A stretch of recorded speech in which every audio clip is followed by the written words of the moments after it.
Sologne-Pony de la Motte Beuvron s'achèvera dimanche soir.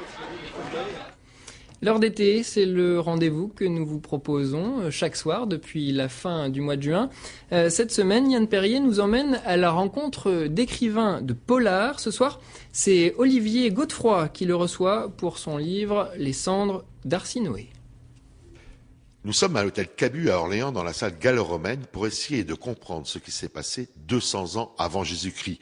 À cette époque, les conseillers du pharaon commanditent le meurtre d'Arsinoé, reine d'Égypte. Ceci pour s'emparer du pouvoir. 600 ans après Jésus-Christ, un meurtre est commis au musée d'Alexandrie, le temple du pouvoir. Ces deux meurtres sont-ils liés? Hypatie, jeune philosophe grec, va entreprendre l'enquête. Que s'est-il passé? C'est ce que l'on va découvrir avec Olivier Godefroy, auteur du roman Les cendres d'Arsinoé. Olivier, bonsoir. Bonsoir. Mais avant de parler de votre roman, on va écouter une de vos collègues de travail du CNRS, Madame Kerluot, qui parle de vous. Il est tellement proche de son héroïne qu'il a donné à sa fille un troisième prénom, celui d'Hypatia, qui est la dénomination grecque originale d'Hypatie, l'héroïne de sa trilogie. Il fait preuve d'originalité puisqu'il confie dans son polar antique l'enquête à une femme. Et c'est la première fois que dans un polar antique, on donne ce rôle à une femme. C'est vraiment une période qui vous fascine? Oui, l'Antiquité, c'est vraiment la période historique que je préfère. Et donc, quand j'ai commencé à écrire, j'ai voulu un petit peu faire connaître à un plus large public les connaissances que j'avais acquises.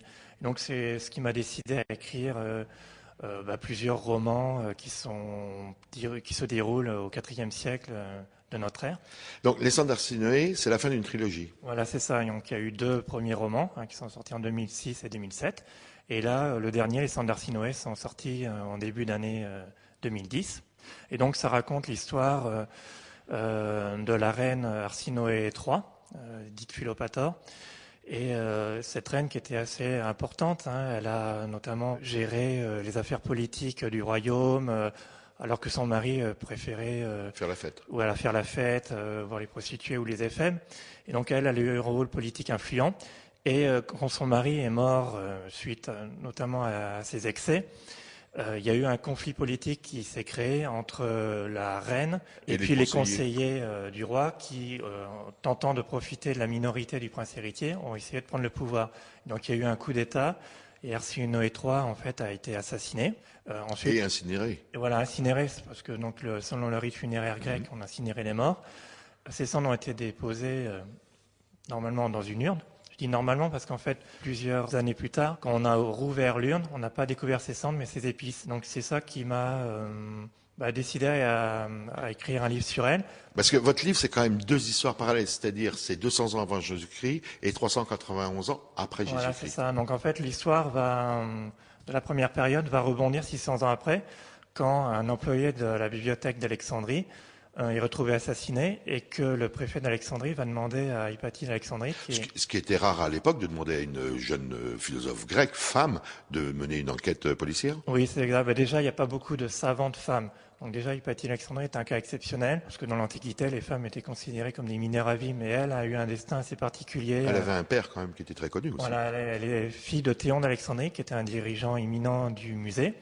En fait, Hypatie est née un peu, en quelque sorte, au milieu des rouleaux de la bibliothèque, et elle a été éduquée par son père, et elle a acquis des connaissances en mathématiques, en astronomie, en philosophie. En fait, c'est un destin particulier, parce que c'est une savante à une époque où les femmes étaient considérées, étaient réservées aux tâches domestiques, à l'éducation des enfants. Vous en avez fait une vraie héroïne dans votre livre. Oui, c'est l'héroïne de ma trilogie. Et alors, ce qu'il y a dans votre livre, on voit aussi, vous êtes beaucoup attaché aux détails. Dans votre livre, comme je vois, je ne sais plus à quelle page vous disiez, donc les prostituées laissaient sur le sol des empreintes donc dans le sable avec leurs chaussures qui marquaient « Suis-moi ». Oui, voilà, c'était un peu des marques publicitaires des prostituées de l'époque. En fait, il y a beaucoup quand même de livres concernant la période qui ont été écrits. Il y a Pascal Ballet qui a notamment écrit un livre sur la vie quotidienne à Alexandrie. Puis il y a toutes les fouilles archéologiques qui ont été faites à Alexandrie par Jean-Yves Empereur, Franck Gaudio. Donc c'est vrai que c'est une période qui est assez connue, où il y a beaucoup d'écrits, donc c'est pas trop compliqué de retrouver un petit peu la vie quotidienne, l'atmosphère qui a pu exister à cette époque. Parce que bon, les sources existent, c'est pas comme d'autres périodes où c'est beaucoup plus faible. Là, elles sont assez larges, quoi. Donc, Eh bien, Olivier, merci. Donc, je rappelle votre livre, Les Cendres d'Arcy Noé. Eh bien, demain, ça sera notre dernier rendez-vous de notre voyage à travers les romans policiers. Nous allons donc recevoir Bruno Schneeberg qui va nous parler de L'Agrégé. C'est un roman qui se passe dans le monde médical. À suivre demain, donc. Je vous propose